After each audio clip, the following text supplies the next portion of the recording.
ನಾಗಮಂಗಲದ ಘಟನಾ ಸ್ಥಳಕ್ಕೆ ಮಾಜಿ ಸಂಸದ ಪ್ರತಾಪ್ ಸಿಂಹ ಅವರು ಭೇಟಿ ನೀಡಿದ್ದಾರೆ. ಅವರು ನಮ್ಮ ಜೊತೆಗಿದ್ದಾರೆ.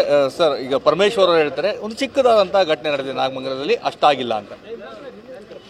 ಒಂದು ವೇಳೆ ಈ ಅಂಗಡಿ ಸುಟ್ಟೋಗಿರೋದು ಹಿಂದೂಗಳ ಬದಲು ಮುಸಲ್ಮಾನರದಾಗಿದ್ದರೆ, ಇವತ್ತು ಪೆಟ್ಟು ತಿಂದಿರೋರು ಹಿಂದೂಗಳಲ್ದೆಲ್ಲ ಮುಸಲ್ಮಾನರಾಗಿದ್ದಿದ್ರೆ ಏನು ದೇಶನೇ ಮುಳುಗೋಗ್ಬಿಟ್ಟಿದೆ ಅನ್ನೋ ಥರದ ಪರಮೇಶ್ವರ್ ಅವರು ಬೆಂಗಳೂರಿನ ತಮ್ಮ ಬಂಗ್ಲೆಯಿಂದ ನಾಗಮಂಗಲಕ್ಕೆ ಓಡಿ ಬಂದಿರ್ತಾಯಿದ್ರು. ಆದರೆ ಪೆಟ್ಟು ತಿಂದಿರೋರು ಹಿಂದೂಗಳು, ಧಾರ್ಮಿಕ ಭಾವನೆಗಳಿಗೆ ಧಕ್ಕೆ ಆಗಿರೋದು ಹಿಂದೂಗಳಿಗೆ, ಅಂಗಡಿ ಮುಂಗಟ್ಟುಗಳನ್ನು ಸುಡಿಸ್ಕೊಂಡಿರೋವಂಥವ್ರು ಹಿಂದೂಗಳು. ಹಾಗಾಗಿ ಪರಮೇಶ್ವರ್ ಅವ್ರಿಗೆ ಏನು ಅನಿಸಲ್ಲ.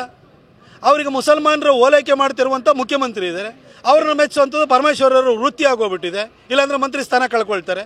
ಅದಕ್ಕೋಸ್ಕರವಾಗಿ ಈ ರೀತಿ ಹೇಳಿಕೆ ಕೊಡ್ತಾರೆ. ಪರಮೇಶ್ವರ್ ಸಾಹೇಬ್ರೆ, ನಿಮ್ಮ ಬಗ್ಗೆ ಗೌರವ ಇದೆ ನಮಗೆ, ನೀವೊಬ್ಬರು ವಿದ್ಯಾವಂತರು, ತಿಳಿದವರು. ಈ ಥರ ತಿಳಿಗಡಿ ಹೇಳಿಕೆಗಳನ್ನು ಕೊಡಕ್ಕೆ ಹೋಗಬೇಡಿ. ಜನ ನಿಮ್ಮ ಮೇಲೆ ಪ್ರೀತಿ ಗೌರವ ಏನು ಇಟ್ಕೊಂಡಿದ್ದಾರೆ ಅದನ್ನು ನಿಮ್ಮ ಈ ಹೇಳಿಕೆಗಳ ಮುಖಾಂತರವಾಗಿ ಕಳ್ಕೊಳ್ಳೋಕ್ಕೆ ಹೋಗಬೇಡಿ ಅಂತ ನಾನು ಅವರಿಗೆ ಮನವಿ ಮಾಡ್ತೀನಿ. ಸ್ಥಳಕ್ಕೆ ಬಂದಿಲ್ಲ, ಸೊ ಅಲ್ಲಿಂದಲೇ ಹೇಳಿಕೆಗಳನ್ನ ಕೊಡ್ತಾ ಇದ್ದಾರೆ. ಅದು ಹಿಂದೆ ಜಾರ್ಜ್ ಗೃಹ ಸಚಿವರಾಗಿದ್ದಾರೆ ಡಿ ಕೆ ರವಿ ಆತ್ಮಹತ್ಯೆ ಮಾಡ್ಕೊಂಡ್ಬಿಟ್ಟಿದ್ದಾರೆ ಅಂತ ಅವರೇ ಸರ್ಟಿಫಿಕೇಟ್ ಕೊಟ್ಬಿಟ್ಟು ನೋಡ್ಕೊಂಬಂದು ಕೂಡಲೇ. ಹಾಗೆಯೇ ಅಲ್ಲಿ ಬೆಂಗಳೂರಲ್ಲೇ ಕೂತ್ಕೊಂಡ್ಬಿಟ್ಟು ಘಟನೆ ನಡೆದ ಸ್ಥಳಕ್ಕೆ ಬರೋದಲ್ಲೇ ಏನೂ ಆಗಿಲ್ಲ, ಚಿಕ್ಕ ಘಟನೆ ಅಂತ ಹೇಳಿದರೆ ಆ 1.25 ಕೋಟಿ ರೂಪಾಯಿ ಬಟ್ಟೆ ಅಂಗಡಿ ಕಳ್ಕೊಂಡಿದ್ದಾನಲ್ಲ, ಅವನ ನೋವು ಪರಮೇಶ್ವರ್ ಅವ್ರಿಗೆ ಹೆಂಗೆ ಅರ್ಥ ಆಗುತ್ತೆ? ಇವರೆಲ್ಲ ಸುಭಿಕ್ಷೆಯಿಂದ ಇದ್ದಾರೆ, ಆರಾಮಾಗಿದ್ದಾರೆ. ಇವರು ಓಲೈಸುವಂಥ ಪಾಲಿಟಿಕ್ಸ್ ಮಾಡ್ಕೊಂಡು ಇವರದ್ದು ವ್ಯವಹಾರ ಮಾಡ್ಕೊಂಡಿದ್ದಾರೆ. ಅದಕ್ಕೋಸ್ಕರ ಪಾಪದವ್ರದ್ದು ನೋವು ಕಷ್ಟ ಅವರಿಗೆ ಅರ್ಥ ಆಗಲ್ಲ. ನಾಗಮಂಗಲದ ಘಟನಾ ಸ್ಥಳಕ್ಕೆ ಮಾಜಿ ಸಂಸದ ಪ್ರತಾಪ್ ಸಿಂಹ ಅವರು ಭೇಟಿ ನೀಡಿದ್ದಾರೆ. ಅವರು ನಮ್ಮ ಜೊತೆಗಿದ್ದಾರೆ. ಸರ್, ಈಗ ಪರಮೇಶ್ವರ್ ಅವರು ಹೇಳ್ತಾರೆ ಒಂದು ಚಿಕ್ಕದಾದಂಥ ಘಟನೆ ನಡೆದಿದೆ ನಾಗಮಂಗಲದಲ್ಲಿ, ಅಷ್ಟಾಗಿಲ್ಲ ಅಂತ.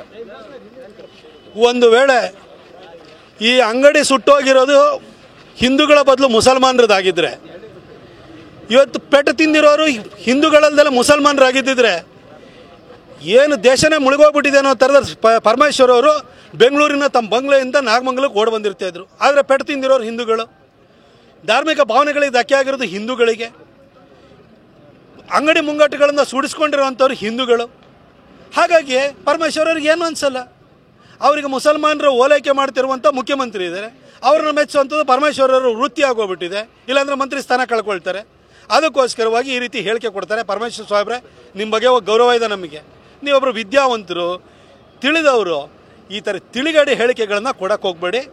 ಜನ ನಿಮ್ಮ ಮೇಲೆ ಪ್ರೀತಿ ಗೌರವ ಏನು ಇಟ್ಕೊಂಡಿದ್ದಾರೆ ಅದನ್ನು ನಿಮ್ಮ ಈ ಹೇಳಿಕೆಗಳ ಮುಖಾಂತರವಾಗಿ ಕಳ್ಕೊಳ್ಳೋಕ್ಕೆ ಹೋಗಬೇಡಿ ಅಂತ ನಾನು ಅವರಿಗೆ ಮನವಿ ಮಾಡ್ತೀನಿ. ಸ್ಥಳಕ್ಕೆ ಬಂದಿಲ್ಲ, ಸೊ ಅಲ್ಲಿಂದಲೇ ಹೇಳಿಕೆಗಳನ್ನ ಕೊಡ್ತಾ ಇದ್ದಾರೆ. ಅದು ಹಿಂದೆ ಜಾರ್ಜ್ ಗೃಹ ಸಚಿವರಾಗಿದ್ದಾರೆ ಡಿ ಕೆ ರವಿ ಆತ್ಮಹತ್ಯೆ ಮಾಡ್ಕೊಂಡ್ಬಿಟ್ಟಿದ್ದಾರೆ ಅಂತ ಅವರೇ ಸರ್ಟಿಫಿಕೇಟ್ ಕೊಟ್ಬಿಟ್ಟು ನೋಡ್ಕೊಂಬಂದು ಕೂಡಲೇ. ಹಾಗೆಯೇ ಅಲ್ಲಿ ಬೆಂಗಳೂರಲ್ಲೇ ಕೂತ್ಕೊಂಡ್ಬಿಟ್ಟು ಘಟನೆ ನಡೆದ ಸ್ಥಳಕ್ಕೆ ಬರೋದಲ್ಲೇ ಏನೂ ಆಗಿಲ್ಲ, ಚಿಕ್ಕ ಘಟನೆ ಅಂತ ಹೇಳಿದರೆ ಆ 1.25 ಕೋಟಿ ರೂಪಾಯಿ ಬಟ್ಟೆ ಅಂಗಡಿ ಕಳ್ಕೊಂಡಿದ್ದಾನಲ್ಲ, ಅವನ ನೋವು ಪರಮೇಶ್ವರ್ ಅವ್ರಿಗೆ ಹೆಂಗೆ ಅರ್ಥ ಆಗುತ್ತೆ?